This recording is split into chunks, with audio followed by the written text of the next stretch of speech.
जय श्री कृष्णा। मित्रों, स्वागत है हमारे YouTube चैनल में। दोस्तों, आप सभी कृष्ण प्रेमियों पर श्री कृष्ण जी की महान कृपा बनी रहे। तो दोस्तों, आज हम लेकर आए एक सच्ची घटना पर आधारित एक भावुकता भरी कहानी, जो एक बूढ़े बाबा और ईमानदार ऑफिसर की, जिससे हमें कुछ न कुछ जरूर सीखने को मिलेगा। तो चलिए मित्रों, कहानी को शुरू करने से पहले जो मित्र इस चैनल पर नए हैं, तो बेह कृपा करके चैनल को सब्सक्राइब कर लें और वीडियो को अंत तक जरूर सुनें और ज्यादा से ज्यादा वीडियो को शेयर करें। और वीडियो कैसी लगी है इस पर कमेंट में हमें बताएं, ताकि हम इस तथ्य पर और भी वीडियो आपके लिए बना सकें।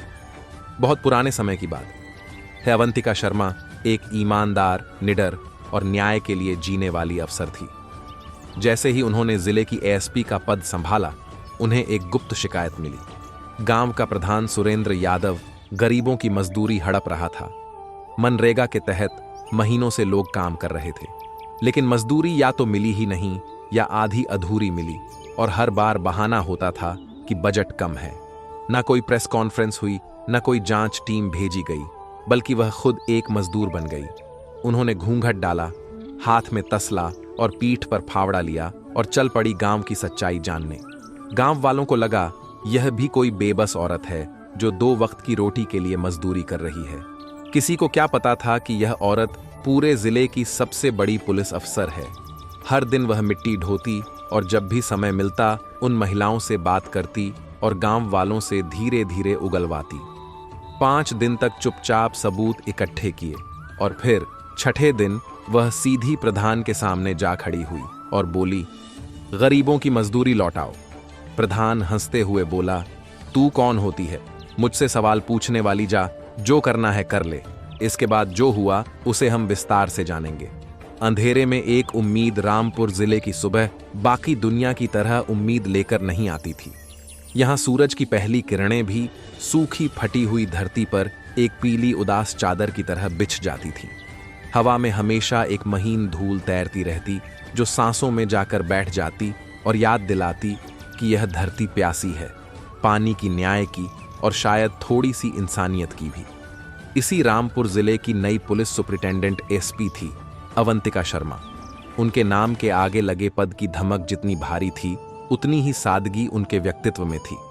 उनकी आंखों में एक अजीब सी गहराई थी, एक ऐसी गहराई जिसमें एक अफसर की कठोरता और एक स्त्री की करुणा एक साथ तैरती थी। उनकी मेज पर फाइलों का ढेर लगा था, जिनमें डकैती, हत्या और अपहरण के जटिल मामले थे। लेकिन अवंतिका का मन अक्सर उन फाइलों से परे उस आम आदमी की अनसुनी कहानियों में भटक जाता था, जिसकी शिकायत कभी किसी फाइल का हिस्सा ही नहीं बन पाती थी। यह समर्पण उन्हें विरासत में मिला था।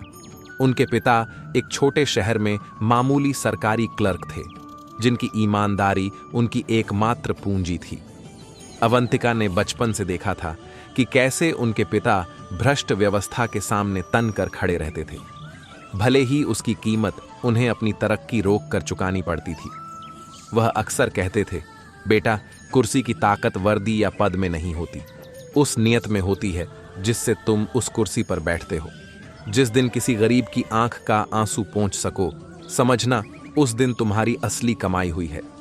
पिता की यही बात अवंतिका के लिए गीता का श्लोक बन चुकी है। अगर आप अब तक देख रहे हैं तो इसका मतलब है कि आप भी सपनों की कहानी से जुड़े हैं। तो फिर इंतजार किस बात का? अभी सब्सक्राइब कीजिए हमारे चैनल को, क्योंकि यहां मिलती है हिम्मत, हौसला और सच्चाई से भरी कहानियां। हर कहानी, हर वीडियो आपके सपनों को उड़ान देगा। बेल आइकन दबाना मत भूलिए। अगली कहानी शायद आपकी होगी थी। एक शाम जब दफ्तर में लगभग शांति पसर चुकी थी और सिर्फ घड़ी की टिक टिक की आवाज गूंज रही थी, एक सिपाही ने आकर बताया, मैडम, कोई आपसे मिलना चाहता है। नाम रामदीन बता रहा है, कहता है बहुत जरूरी काम है। अवंतिका ने फाइल से नजरें उठाकर कहा, भेज दो।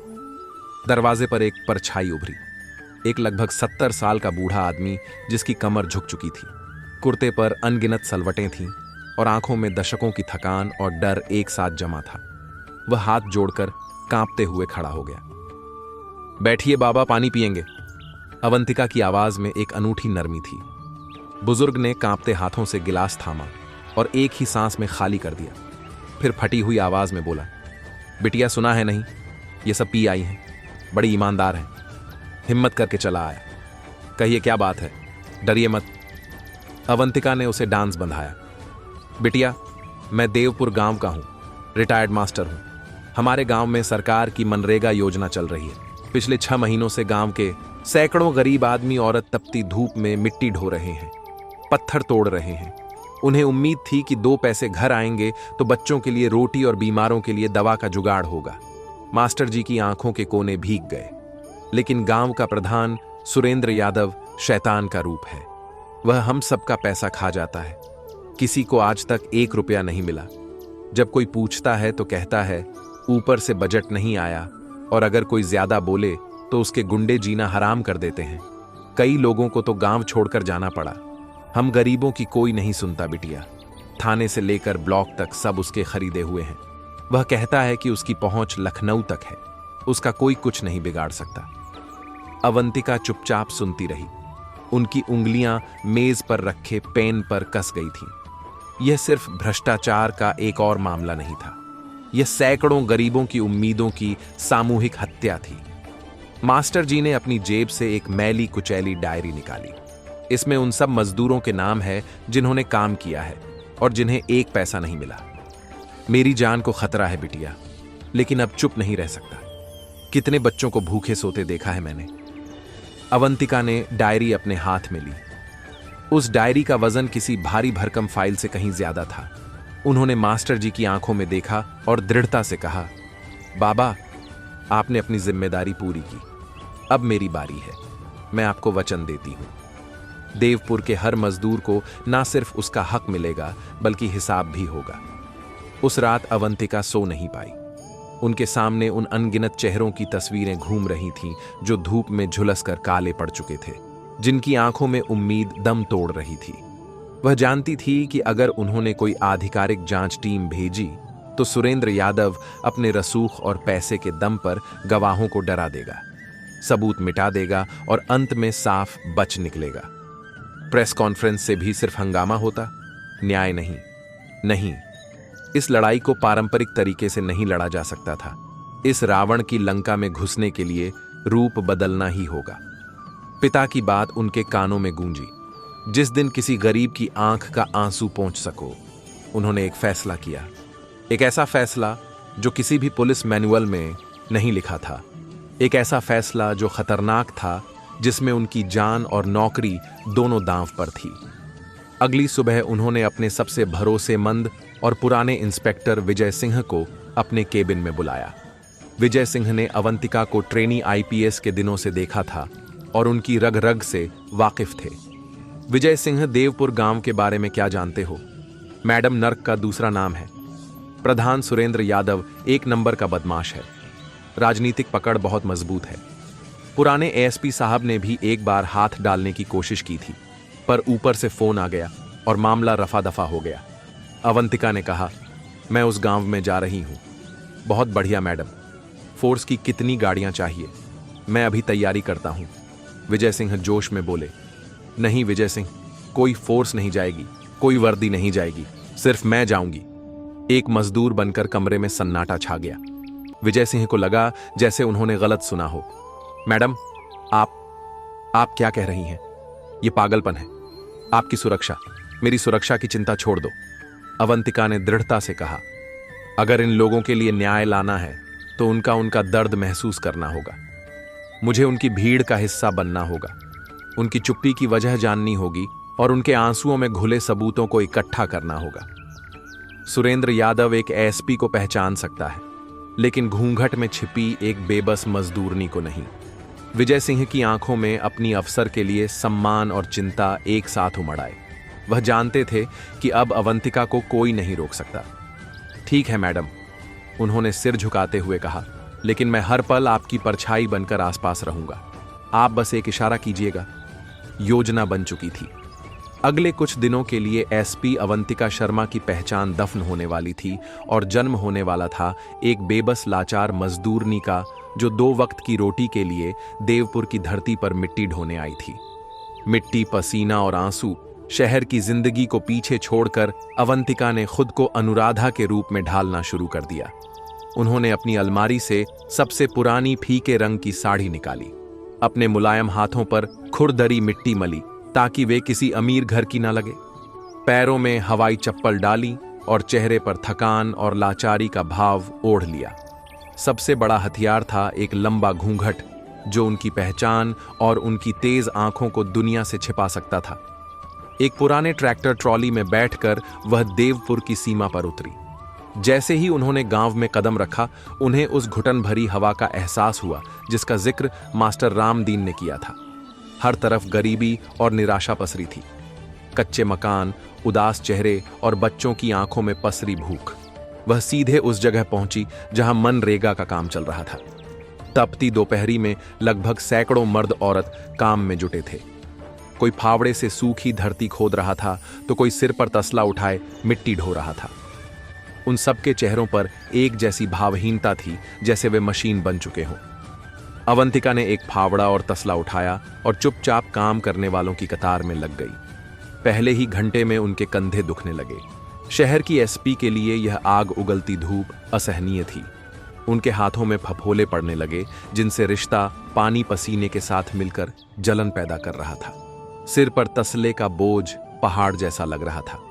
पहली बार उन्हें एहसास हुआ कि जिस मजदूरी शब्द को वह फाइलों में पढ़ती आई थी उसकी असलियत कितनी भयानक होती है। जब खाने का समय हुआ तो सब अपने अपने पेड़ के नीचे बैठ गए। सबके पास कपड़े में बंधी सूखी रोटियां और नमक मिर्च की चटनी थी। अवंतिका भी एक पेड़ के नीचे बैठ गई। उनके पास भी वही खाना था। पास ही बैठी एक बुजुर्ग महिला जिनका नाम शांति देवी था ने उनकी तरफ देखा। नई आई हो बिटिया? किस गांव की हो? माँ जी पास के गांव की हूं, घर में कोई कमाने वाला नहीं, सो चली आई, अवंतिका ने घूंघट की ओट से दबी हुई आवाज में कहा। शांति देवी ने एक ठंडी आह भरी। यहां आकर भी क्या मिलेगा? ये राक्षस हमारा खून चूस लेंगे पर एक पैसा नहीं देंगे। 6 महीने हो गए, मेरी आंखों की रोशनी कमजोर हो गई। मिट्टी ढोते ढोते पर हाथ खाली है। यहीं से बातचीत का सिलसिला शुरू हुआ। धीरे धीरे और औरतें भी उनके पास आकर बैठ गईं। उनमें से एक थी सुधा, एक युवा विधवा जिसके 2 छोटे बच्चे थे। उसकी आंखों में एक अजीब सा खालीपन था। कल मेरा बेटा रात भर बुखार में तपता रहा, सुधा ने रूंधे गले से बताया। जेब में आरएस डेंस भी नहीं थे कि डॉक्टर को दिखा सकूं। सुबह उसे पड़ोसन के भरोसे छोड़कर यहां आ गई। अगर आज भी पैसा नहीं मिला तो पता नहीं क्या होगा। अवंतिका का कलेजा कट कर रह गया। वह देश की एक ताकतवर पुलिस अफसर थी, लेकिन इस वक्त वह एक मजबूर औरत थी जो सुधा को दिलासा देने के अलावा कुछ नहीं कर सकती थी। शाम को काम खत्म होने पर प्रधान का मुंशी हरिया आया। वह एक मोटी तोंद वाला क्रूर शक्ल का आदमी था। उसने सबके नाम रजिस्टर में लिखे और अंगूठा लगवाया। जब कोई पैसे के बारे में पूछता तो वह गालियां देकर भगा देता। भागो यहां से सब, जब पैसा आएगा प्रधान जी खुद बुला लेंगे। रोज रोज एक ही सवाल पूछते हो। अवंतिका ने देखा कि रजिस्टर में कई नाम फर्जी थे और कुछ लोगों से तो खाली पन्नों पर अंगूठा लगवाया जा रहा था। यह एक संगठित लूट थी जो सबकी आंखों के सामने हो रही थी, पर कोई बोलने की हिम्मत नहीं कर रहा था। रात में अवंतिका गांव के बाहर बने एक पुराने खंडहर जैसे मंदिर में रुकती थी, जहां विजय सिंह भेष बदलकर उनके लिए खाने पीने का सामान रख जाते थे। हर रात जब वह अपने छिल्ले हुए हाथों और दुखते बदन के साथ लेटती तो उनकी आंखों से आंसू बहने लगते। यह आंसू शारीरिक पीड़ा के नहीं थे, बल्कि उस बेबसी और गुस्से के थे जो उन्होंने दिन भर अपने सीने में दबाए रखा था। वह अब सिर्फ एक एसपी नहीं थी, वह शांति देवी का दर्द थी, सुधा की लाचारी थी। 3 दिन बीत गए। अवंतिका अब उन मजदूरों में से एक बन चुकी थी। वह उनके साथ हंसती, उनके साथ रोती और उनकी हर कहानी को अपने दिल में दर्ज करती जाती। उन्होंने जान लिया था कि सुरेंद्र यादव महीने में एक बार गांव आता है और उसी दिन वह मजदूरों को धमका कर जाता है। चौथे दिन एक घटना घटी। काम करते करते शांति देवी चक्कर खाकर गिर पड़ी। धूप और कमजोरी से वह बेहोश हो गई थी। सब लोग इकट्ठा हो गए, पर मुंशी हरिया चिल्लाने लगा, नौटंकी मत करो बुढ़िया, उठ और काम कर, प्रधान जी का हुक्म है, काम नहीं रुकना चाहिए। यह देखकर अवंतिका का खून खौल उठा। वह फौरन आगे बढ़ी और शांति देवी का सिर अपनी गोद में रख लिया। उन्होंने अपनी साड़ी के पल्लू से उन्हें हवा की ओर अपनी पानी की बोतल से उनके मुंह पर छींटे मारे। अंधे हो क्या? दिख नहीं रहा मांझी की हालत कितनी खराब है, मर जाएंगी वह। अवंतिका की आवाज में अनजाने ही एक अफसर की कड़ी धमक आ गई थी। हरिया मुंशी चौंक कर उन्हें देखने लगा। ए छोकरी, ज्यादा जुबान चला रही है। तू कौन है रे तू? अवंतिका ने खुद को संभाला और आवाज को फिर से दीनहीन बना लिया। मालिक, गलती हो गई, पर यह भी तो किसी की मां है। वह शांति देवी को सहारा देकर पेड़ की छांव में ले गई और अपनी सूखी रोटी में से आधी उन्हें खिलाई।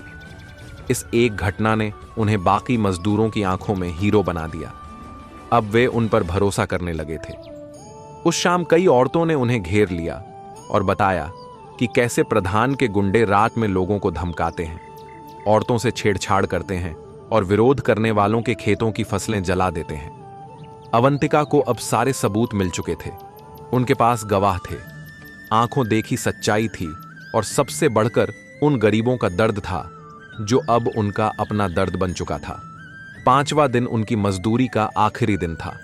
उन्होंने तय कर लिया था कि कल सुबह न्याय का सूरज उगेगा। कल अनुराधा की कहानी खत्म होगी और एसपी अवंतिका शर्मा का इंसाफ शुरू होगा। इंसाफ का सूर्योदय 6ठे दिन की सुबह देवपुर के लिए बाकी दिनों जैसी ही थी, लेकिन इतिहास बदलने वाला था।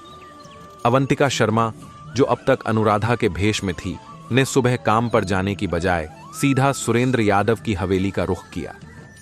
प्रधान सुरेंद्र यादव की हवेली गांव के बीचों बीच किसी जख्म पर बैठे नासूर की तरह खड़ी थी, जहां पूरा गांव गरीबी में जी रहा था। वहीं उसकी हवेली की सफेद दीवारें, बड़ा सा लोहे का गेट और बाहर खड़ी चमचमाती जीभ गांव वालों की छाती पर मूंग दल रही थी। अवंतिका जब गेट पर पहुंची तो 2 हट्टे कट्टे लठैतों ने उन्हें रोक लिया। कहां मर रही है अंधी? ये प्रधान जी की हवेली है, तेरी धर्मशाला नहीं। अवंतिका ने घूंघट की ओंठ से दबी हुई कांपती आवाज में कहा, प्रधान जी से मिलना है। मजदूरी के पैसे मांगने आई हूं। खून की हालत देखकर लठत हंसने लगे। हां हां हां, पैसे चाहिए इसे, भाग यहां से वरना यहीं गाड़ देंगे। तभी अंदर से सुरेंद्र यादव की भारी आवाज आई, कौन है रे? सुबह सुबह किसका मनहूस मुंह देख लिया? सुरेंद्र बाहर आया। 40 से 45 की उम्र, भारी शरीर, गले में सोने की मोटी चैन और आंखों में सत्ता का नशा। उसने ऊपर से नीचे तक अवंतिका को देखा और घृणा से थूक दिया। क्या है? क्यों आई है? अवंतिका ने हिम्मत जुटाई और बोली, मालिक, 6 महीने हो गए काम करते करते, बच्चे भूखे मर रहे हैं, हमारी मजदूरी दे दीजिए। ए सुरेंद्र ठहाका मारकर हंसा। उसके साथ खड़े चमचे भी हंसने लगे। मजदूरी? अरे मैंने तुम जैसों को काम दिया, यही बहुत है। शुक्र मनाओ कि इस गांव में सांस ले रही हो। और तू कौन होती है मुझसे सवाल पूछने वाली? जा, जो करना है कर ले, तेरी 7 पुश्तें भी मेरा कुछ नहीं बिगाड़ सकती। यही वह पल था। अवंतिका ने धीरे धीरे अपना सिर उठाया। उनकी आंखों में अब कोई डर या लाचारी नहीं थी, उनमें एक फौलादी चमक थी जिसे देखकर सुरेंद्र एक पल के लिए ठिठक गया। अवंतिका ने धीरे से अपने चेहरे से घूंघट हटाया।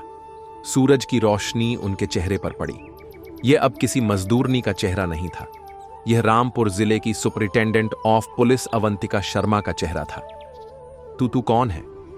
सुरेंद्र की आवाज में पहली बार घबराहट थी। अवंतिका शांति से, लेकिन एक ऐसी आवाज में बोली जो दूर तक गूंज गई, मैं वही हूं जिसके हक को तूने 6 महीने तक अपनी अय्याशी के लिए रौदा है। मैं शांति देवी का दर्द हूं जिसे तूने नौटंकी कहा था। मैं सुधा की बेबसी हूं जिसके बच्चे दवा के बिना तड़प रहे हैं। सैकड़ों मजदूरों का पसीना हूं जिसे तूने मिट्टी समझकर उड़ा दिया। उन्होंने एक कदम आगे बढ़ाया और कानून की भाषा में, मैं इस जिले की superintendent of police Avantika Sharma हूं। यह कहते हुए उन्होंने अपनी फटी हुई साड़ी के अंदर से अपना पुलिस आईडी कार्ड और बैच निकाला। बैच पर चमकते अशोक स्तंभ को देखकर सुरेंद्र यादव और उसके गुंडों के चेहरे का रंग उड़ गया। उनके पैरों के नीचे से जमीन खिसक गई। एसपी सुरेंद्र के मुंह से सिर्फ इतना ही निकल सका। वह कांपते हुए पीछे हटने लगा। अवंतिका ने कहा, हां एसपी, पिछले 5 दिनों से मैं तेरे हर गुनाह का हिसाब लिख रही थी। तेरे फर्जी रजिस्टर, तेरे खाली पन्नों पर लगे अंगूठे, तेरी धमकियां, सब कुछ मेरी आंखों और कानों में कैद है। तू कहता था ना कि मेरा कोई कुछ नहीं बिगाड़ सकता। अब तुझसे हक नहीं हिसाब लिया जाएगा। उन्होंने अपनी जेब से एक छोटा सा वॉकी टॉकी निकाला जिसे विजय सिंह ने उन्हें दिया था। उन्होंने बटन दबाया। विजय सिंह, ऑपरेशन शुरू करो। एक पल की खामोशी और फिर दूर से आती पुलिस की गाड़ियों के सायरन की आवाज ने देवपुर की सुबह को चीर दिया। सायरन की आवाज पास आती गई और कुछ ही पलों में पुलिस की 10 गाड़ियां धूल उड़ाती हुई सुरेंद्र की हवेली के सामने आकर रुकी। इंस्पेक्टर विजय सिंह के नेतृत्व में भारी पुलिस बल ने पूरी हवेली को घेर लिया। सुरेंद्र और उसके गुंडे, जो कल तक गांव में आतंक का पर्याय थे, आज भीगी बिल्ली की तरह कांप रहे थे। सुरेंद्र भागकर अवंतिका के पैरों में गिर पड़ा। मैडम, गलती हो गई, मुझे माफ कर दीजिए, मैं आपका गुलाम हूं। अवंतिका ने घृणा से उसे देखा। जब तू उन गरीबों को रौंद रहा था तब यह इंसानियत कहां थी? उठ, कानून किसी का गुलाम नहीं होता। विजय सिंह ने आगे बढ़कर सुरेंद्र के हाथों में हथकड़ी पहना दी। कल तक जो हाथ दूसरों पर उठते थे, आज वे कानून की जंजीरों में बंधे थे। उसके सारे गुंडे और मुंशी भी एक एक करके गिरफ्तार कर लिए गए। पुलिस ने हवेली की तलाशी ली तो अंदर से न सिर्फ मनरेगा का सारा गबन किया हुआ पैसा बरामद हुआ, बल्कि अवैध हथियार और फर्जी दस्तावेजों का जखीरा भी मिला। ये खबर गांव में आग की तरह फैल गई। पहले तो किसी को यकीन नहीं हुआ, लेकिन जब उन्होंने अपनी आंखों से प्रधान सुरेंद्र को हथकड़ियों में देखा तो उनकी खुशी का ठिकाना नहीं रहा। वे सभी हवेली की तरफ दौड़ पड़े। शांति देवी, सुधा और सैकड़ों मजदूर वहां खड़े थे। उनकी आंखों में आंसू थे, पर यह बेबसी के नहीं, खुशी के आंसू थे। अवंतिका, जो अब भी उसी फटी हुई साड़ी में थी, ने सरकारी अधिकारियों को बुलाया और अपनी निगरानी में मजदूरों की लिस्ट बनवाई। जब्त किया गया सारा पैसा तुरंत गांव वालों में बांटा गया। जब सुधा के हाथ में 6 महीने की पूरी मजदूरी आई तो वह रोते हुए अवंतिका के पैरों से लिपट गई। मैडम, आप अफसर नहीं, आप भगवान हैं। आपने मेरे बच्चे की जान बचा ली। शांति देवी ने कांपते हाथों से अवंतिका के सिर पर हाथ रखा। जीती रहे बिटिया, तूने हमें आज फिर से जीना सिखा दिया। पूरा गांव एसएसपी मैडम जिंदाबाद के नारों से गूंज उठा। आज उन्हें पहली बार एहसास हुआ था कि वर्दी का असली मतलब क्या होता है। न्याय का नया अध्याय, एक नई सुबह। अवंतिका शर्मा जब देवपुर से वापस लौट रही थी तो उनकी जीभ के पीछे पूरा गांव चल रहा था। उनकी आंखों के सामने वह 5 दिन घूम रहे थे। वह दर्द, वह पसीना, वह अपमान। लेकिन आज उन यादों में कोई कड़वाहट नहीं थी, बल्कि एक गहरी संतुष्टि थी। उन्होंने सिर्फ एक केस नहीं सुलझाया था, उन्होंने एक मरते हुए गांव में उम्मीद का बीज बोया था। आज भी देवपुर के लोग उस दिन को याद करते हैं। वे अपने बच्चों को कहानी सुनाते हैं। एक परी आई थी जो अफसर की वर्दी में नहीं, मजदूर की साड़ी में थी। वह खुद मिट्टी उठाने आई थी ताकि हमारी किस्मत की मिट्टी को सोने में बदल सके। वह कोई अफसर नहीं, वह तो भगवान का भेजा हुआ फरिश्ता थी। और रामपुर के एसपी ऑफिस में अवंतिका शर्मा की मेज पर आज भी एक छोटा सा मिट्टी का ढेला रखा है, देवपुर की मिट्टी का एक टुकड़ा। यह उन्हें हमेशा याद दिलाता है कि न्याय की जड़ें आलीशान दफ्तरों में नहीं, बल्कि देश की धूल भरी तपती हुई मिट्टी में होती है। और एक सच्चे अफसर का पहला कर्तव्य उसी मिट्टी का कर्ज चुकाना है। देवपुर की जीत को 6 महीने बीत चुके थे। अवंतिका शर्मा के उस साहसी कदम ने न सिर्फ एक गांव की, बल्कि पूरे जिले की हवा बदल दी थी। रामपुर के लोग अब अपनी एसपी को वर्दी वाली मजदूरनी के नाम से जानते थे। एक ऐसा नाम जिसमें डर नहीं, बल्कि सम्मान और अपनापन था।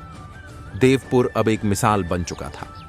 गांव वालों ने मिलकर एक सहकारी समिति बना ली थी और सरकारी योजनाओं की निगरानी खुद करने लगे थे। सुधा का बेटा अब स्कूल जाने लगा था और शांति देवी की आंखों का इलाज भी हो गया था।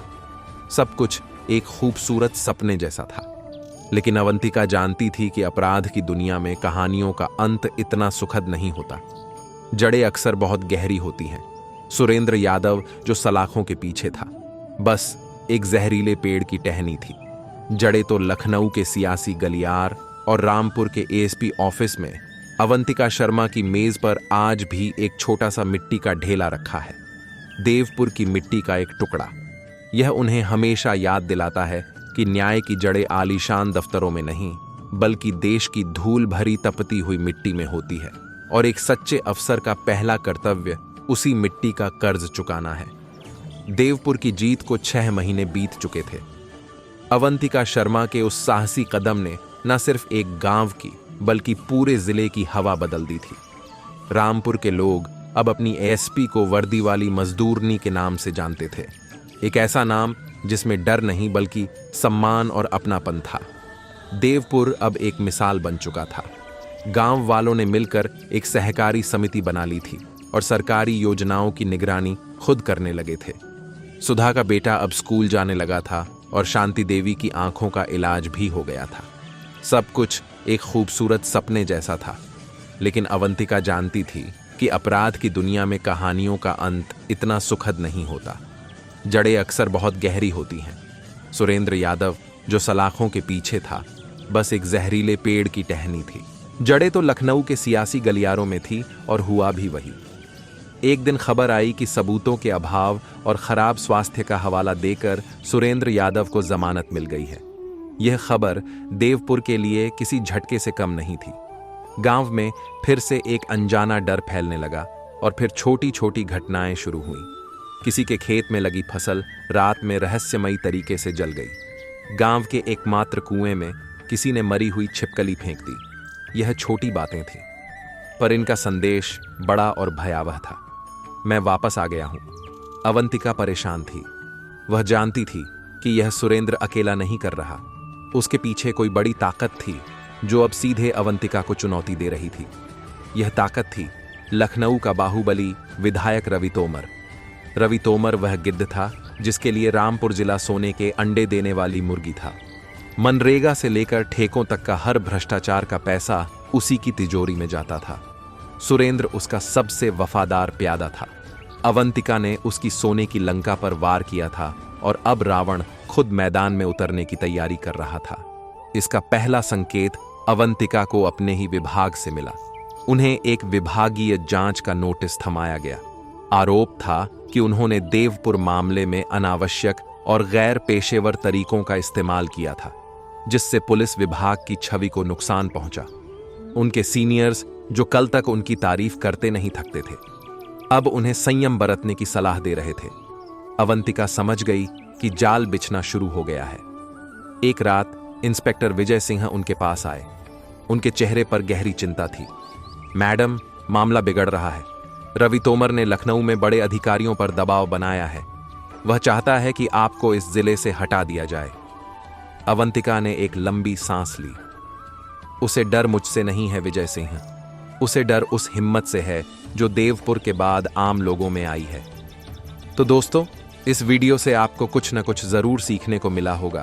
तो मित्रों, बने रहिएगा हमारे इस YouTube चैनल पोलो सुपर में। हम आपके लिए ऐसी प्रेरणादायक कहानी लेकर आते रहेंगे।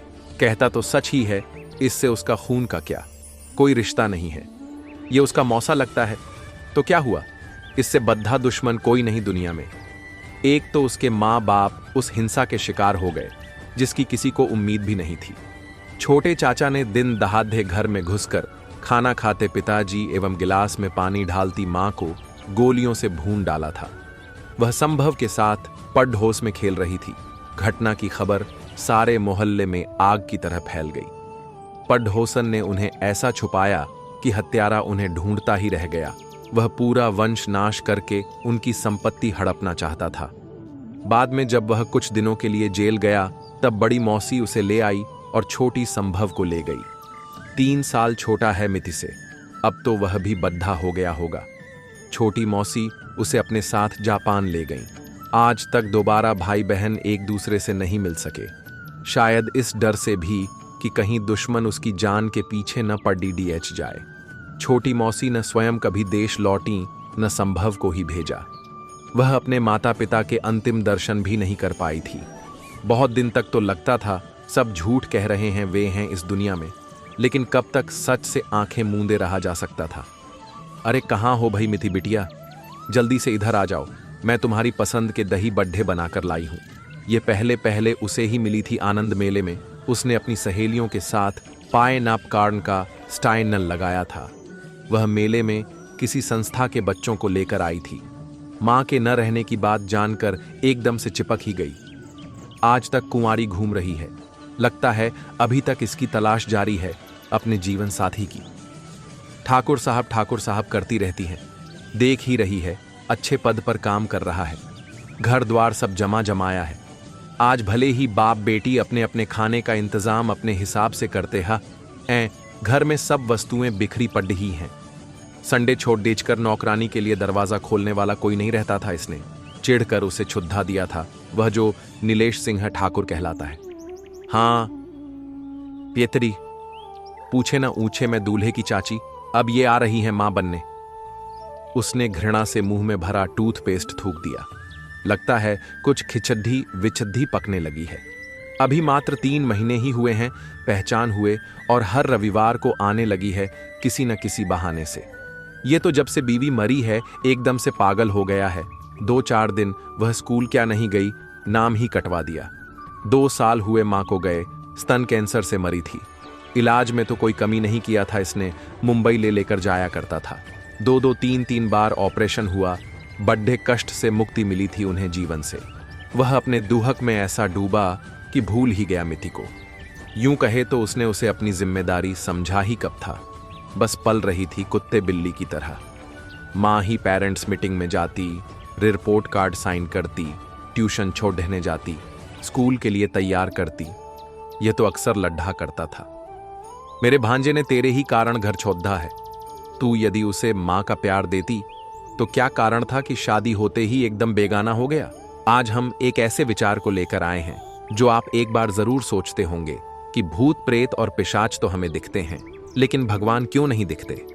ऐसा क्यों है? यह एक ऐसा लॉजिक है जिसे समझने में विज्ञान भी कामयाब नहीं हो पाया है।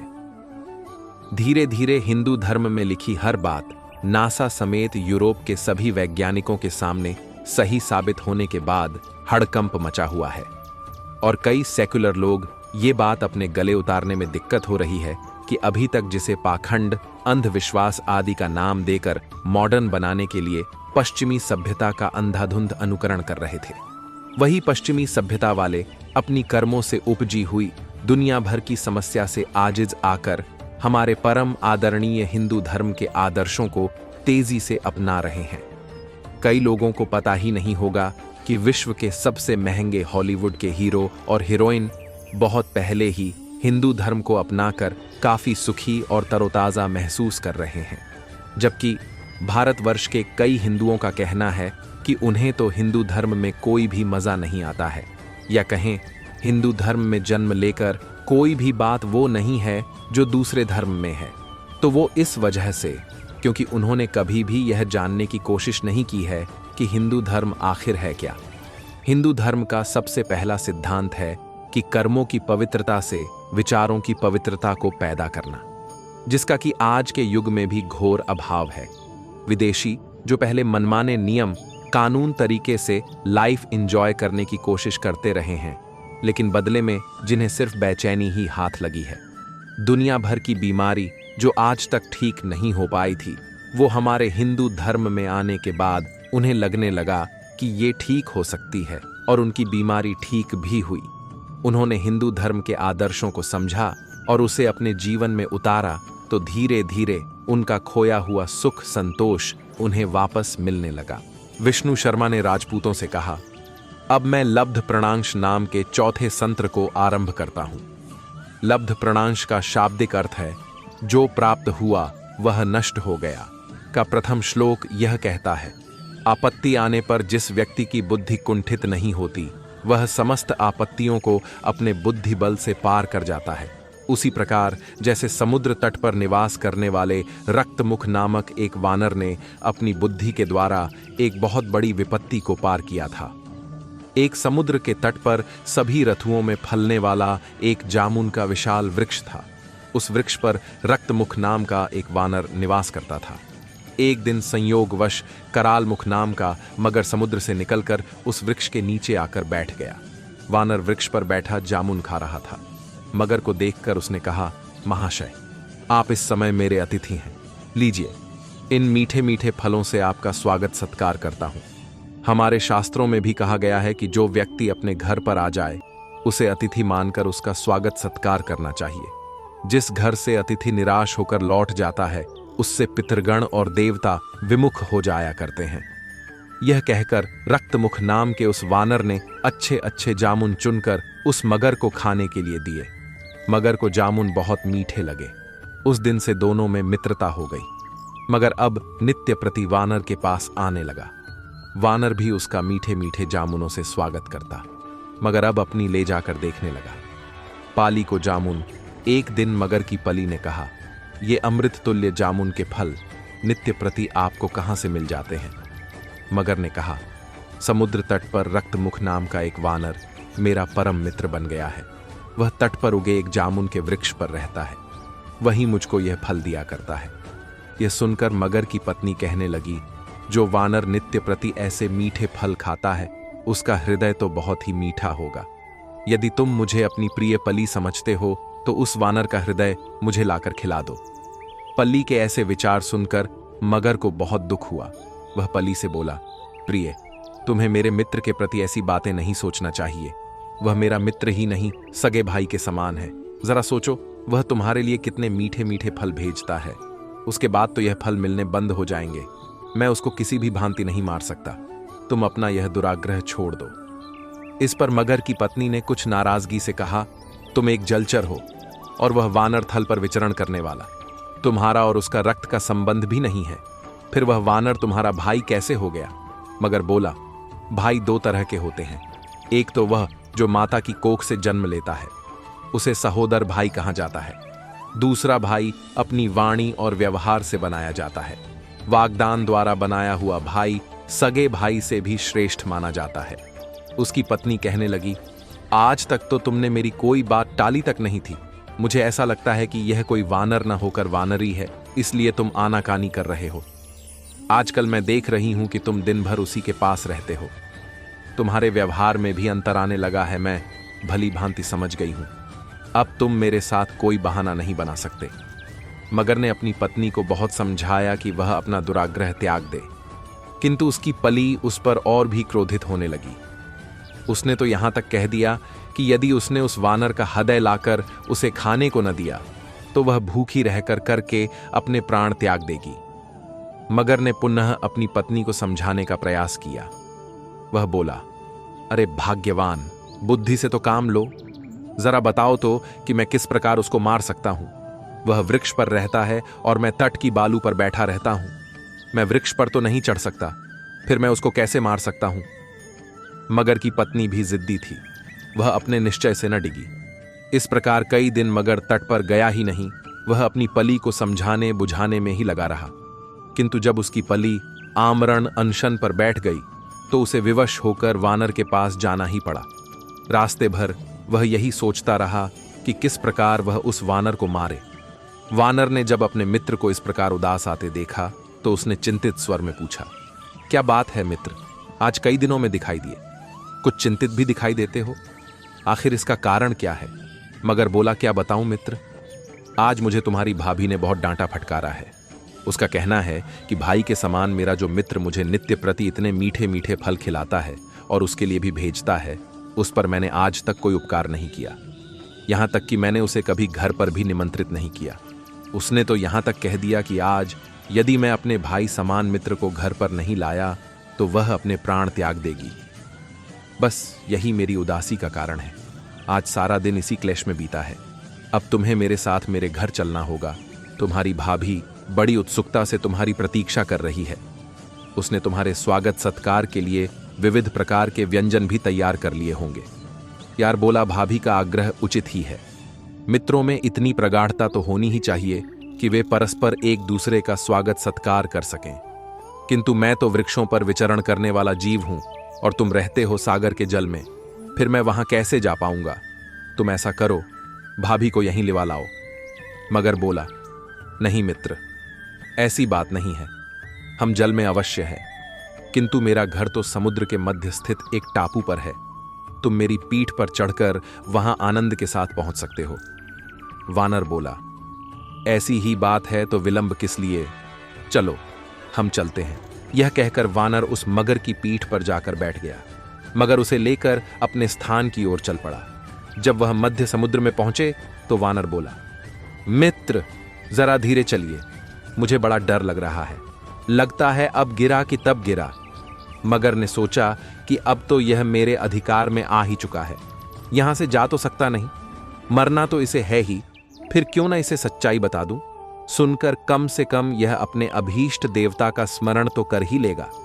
यही सोचकर वह वानर से बोला, मित्र, स्त्री की बातों का विश्वास दिलाकर वास्तव में मैं तुम्हें यहां मारने लाया हूं, अतः चाहो तो अपने इष्ट देवता का स्मरण कर लो। यह सुनकर वानर ने कहा, किंतु मेरा अपराध क्या है मित्र?